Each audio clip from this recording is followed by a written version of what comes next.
Hey, it's me again, obviously, and I got my second prophecy, and it's for, well, it is for Jody Meese. Well, everyone, here is Jody's prophecy. The time has come for everyone's favorite tricka, Jody, to graduate. And first, your first question, what did she graduate with a degree in? Well, that's when the first series of interesting events unfolds. Jody has been secretly triple majoring all this time. She graduated with honors in American History, USA, Political Science, President of Tri Delta, Professional Stage Makeup. Why do you think she had all those colors to turn me into Avatar? So when she was off taking those exercise classes, she was actually taking numerous political science courses. And when she was hanging out with Gina, she was actually enrolled in history courses. So the plot thickens. So she's going to graduate with all these secret honors and degrees, and what happens next? Her heart is just so undecided and confused on what her future holds. She just wishes she could see a sign. As she walked home from graduation practice, she literally bumps into, who is it? Former president of Tau Kappa Epsilon, John Johnson, and current president of Tau Kappa Epsilon, Adam, street name Neems, Niemeyer. That's right. She tells John and Neems about her problems. Being presidents themselves, they understand how it is so hard to be good at everything. And John puts his hand on her shoulder and he says, Jody, how do you think I got the strength to lead the greatest male sorority in the world? I turn to your leadership. Be our leader once again. Neems being continually bro is about to say something, then is caught by a voice. Yeah, don't be a drill. Go make me a sandwich and lead the world. And you know who it is? LT pops up behind John Johnson and yells, does little Dougie, you know. And John says, a couple questions. LT, 1, this is a president's only meeting. Leave. 2, how did you hide behind me so long? Because I am smaller than you. LT then simply yells, my president is black, and then runs away. Neems goes, well, I was going to say something like that, but, she thinks, maybe I should run for political office. She thanks John and Neems. They do the super secret president's-only handshake, and she keeps walking home to Dry Delta. She then runs into her next treat. This treat is currently riding a unicycle around. Gina? I just saw you at practice. How are you? Jody says. She's cut off by Gina, who goes, you may not ask such deep questions of the world, Jody. I had a vision last night. I think you should move to Africa. Jody just drills at her BFF. Since when did Gina talk like the Cheshire Cat from Alice in Wonderland? And when did Gina have visions, actually? Jody, you could run amongst the elephants. You could save the elephants. Just saying. Then Gina, in her trendy little thrifty outfit and with her cool hair and coolness, just general being Gina coolness, unicycles off, leaving Jody standing there in awe. Jody thinks, well, since when did everyone get so deep and insightful about my future? But now Jody has 2 options. She can either run for president with the support of the most international men's fraternity in the world, or she can move to Africa and help save the animals. Man, life is tricky being so talented. Yep, just so tricky being so good. She whips her hair back and forth, like a whip my hair back, like that sort of thing, to clear her head and keeps walking. But then a man grabs onto her arm, throws a pillowcase over her head, and says, don't say a word. This man is trying to sound tough, but Jody recognizes his voice. It's none other than Joey Camerata. Joey? Why is Joey trying to kidnap her? He then takes her into his truck and starts driving. Maybe it's not Joey, she thinks. Either way, she's so scared. She's so scared of what's going to happen. Then the kidnapper puts a song on the radio. It was the Cupid Shuffle. So, yep, definitely Joey Camerata. Then the car stops and she's forced out of the car and the pillowcase is taken off. There she is in Reg and Blake's basement. But red heart-shaped balloons and chocolates and rose petals are everywhere. Then she hears the door open behind her. I brought you here today to ask you something, a male voice says. I want to marry you. Will you marry me? Then the male figure steps out behind her and gets down on one knee. Ladies and gentlemen, here's when the real twist comes into play. Who's asking for her hand in marriage? Well, raise your hand if you think it's Reggie Miller. Monica, is your hand up or down? Raise it higher or raise it lower? Okay, well, it wasn't Smell's older brother. Because Jody's life is never that simple, is it?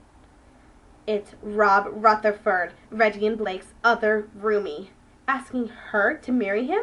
Jody then can just mutter, 6, 6, 6, 6, 6. And then Rob looks and says, what the trick?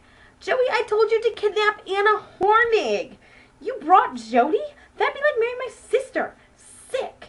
And then Rob storms out. Jody is now left sitting in the chair in the middle of Lovapalooza and is left to think about her life. For a second, she thought she could have been, her third option would have been to get married. She's only 22. I mean, 21. Why does she have to get married so young? There's a lot of life left to live. She then feels a vibrate in her pocket. What the frick is that? Jody says and pulls out her cell phone. Wow, I didn't even know I had this on me, Jody says. Typical. Jody answers the phone and it's her former UPC advisor. Jody, you gotta come to the UPC office now. Don't ask questions. Then Jody clicks the phone off and, well, okay. Jody then calls a 475 ride to get back to campus. Just kidding. She obviously steals Rob's car. He deserved it after that weird scenario about marriage, and drives to the Union. She parks the car and puts no money in the meter, a la Ali Scalero / Walker Cannon, and walks inside the UPC Union. Office room in the Union, not the UPC Union, because the UPC does not own the Union. You will never guess the day I had, she says as she walks into the UPC office. Little did you know that former President George W. Bush, Charlie Sheen, Trustee Mike Scalero, Chancellor Harvey Perlman, and her advisor were all sitting at the table with a Ouija board in between them.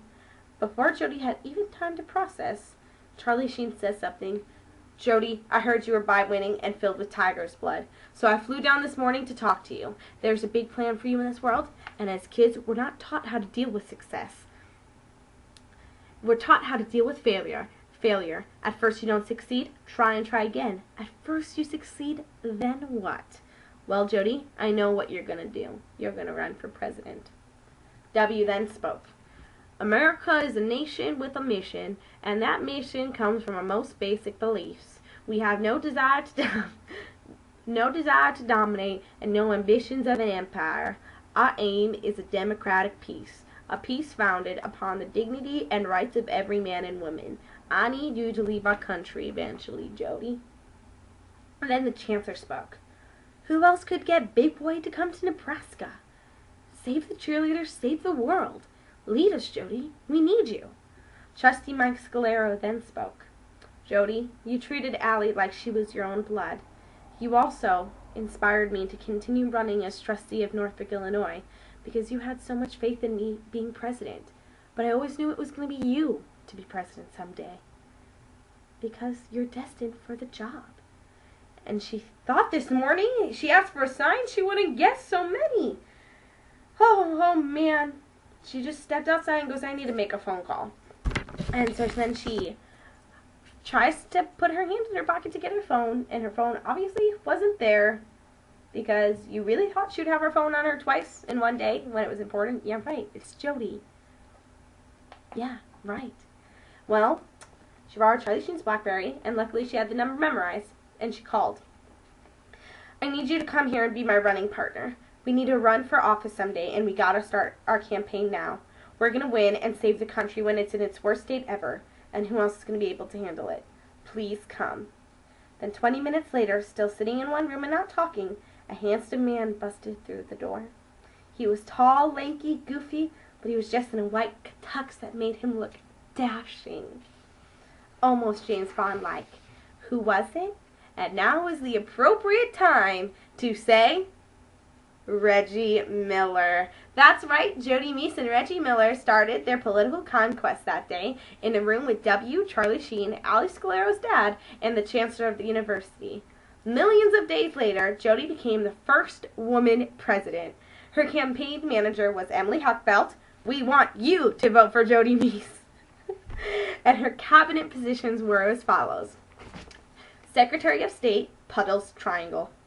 Secretary of Treasury, Mike Scalero, but known mostly as Mr. Scalero, Trustee Scalero, or Ali Scalero's dad. Secretary of Defense, Leah Burke, because she did ROTC. Attorney General, Sarah Miller, because she's Reggie's little sister, family loyalty.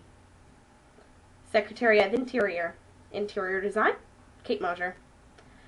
Secretary of Agriculture, Mr. Huckfeldt, the former Sing McKay. Secretary of Commerce, Trisha Tommy, because she is good at shopping. Secretary of Labor, Galen Clausen, because she has so many Foursquare mayorships. Secretary of Health and Human Services, Anna Hornig, because she's going to be a nurse. Secretary of Housing and Urban Development, Mom Nancy, run Tri-Delta household, run the world's households. Secretary of Transportation, random city to East Campus bus driver. Secretary of Starbucks, Rosemary Vestal. Secretary of Energy, Kelly Morse, because she is a hippie. Secretary of Education, me, duh. Secretary of Veterans Affairs, Carissa Cruz, because she is married to someone in the Navy. Secretary of Homeland Security, Charlie Sheen, because he wins. Vice President of the United States, Reggie Miller. White House Chief of Staff, Kayla Wiebert, because she can plan some parties. Director of Office Management and Budget, no one, because America doesn't need this office anymore, because she made us the richest country in the world without any debt. Director of Office Management and Budget, just said that. Administrator of Environmental Protection Agency, Kelly Morse, because she is so hippie that she does too. And then Ambassador to the United Nations,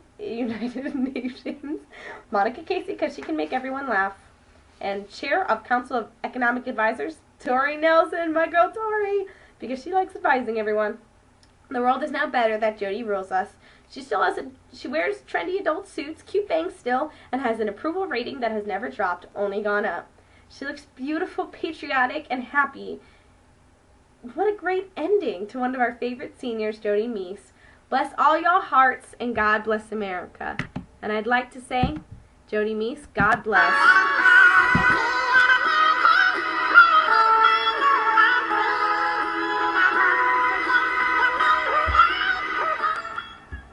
Round of applause for Jody Meese, our former president and graduating senior. Yay! Congrats!